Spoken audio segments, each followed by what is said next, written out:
இன்னைக்கு June 4 election result வந்துட்டே இருக்கு.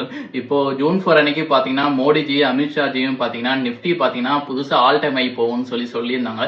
பட் இப்போ பாத்தீங்கன்னா நிப்டி இன்னைக்கு இன்ட்ராடேல பாத்தீங்கன்னா 8% வரைக்கும் இறங்குச்சு. இப்போ க்ளோசிங்ல பாத்தீங்கன்னா 6% இறங்கி 21,900 ரேஞ்சில் க்ளோஸ் ஆகிருக்கு. ஸோ இப்போ நிப்டியை இந்த ரேஞ்சில் போயிட்டு வாங்கலாமான்னு கேட்டீங்கன்னா நான் வாங்க மாட்டேன். எதனால வாங்க மாட்டேன்னு பாத்தீங்கன்னா இப்போ பிஜேபி பாத்தீங்கன்னா சிங்கிள் பார்ட்டியா ரூலிங் வர்றதுக்கு வாய்ப்பு இல்லாத மாதிரி தெரியுது.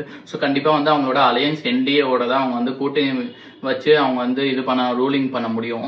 ஸோ இந்த ரேஞ்சில் பார்த்தீங்கன்னா நிஃப்டி பார்த்தீங்கன்னா கொஞ்சம் ஹைலி வேல்யூடு தான். நிஃப்டி இன்னுமே 10% இறங்குச்சுன்னா அப்போ தான் நான் ஸ்டாக்ஸ் பை பண்ண கன்சிடர் பண்ணுவேன். இப்போ 21,900 ரேஞ்சிலேருந்து இறங்கி 20,000 ரேஞ்சுக்கு வந்துச்சுன்னா நான் கொஞ்சம் கொஞ்சமாக வாங்குறதுக்கு கன்சிடர் பண்ணுவேன். உங்களோட ஒப்பீனியன் என்னன்னு சொல்லிட்டு நீங்கள் கமெண்ட் செக்ஷனில் சொல்லுங்கள். இந்த வீடியோ பிடிச்சிருந்துச்சுன்னா இந்த வீடியோ லைக் பண்ணிக்கோங்க. உங்களோட இன்வெஸ்ட்மெண்ட்ஸ் நாலேஜ் அப்கிரேட் பண்ணிக்கிறதுக்கு நம்ம சேனல் மறக்காம சப்ஸ்கிரைப் பண்ணிக்கோங்க.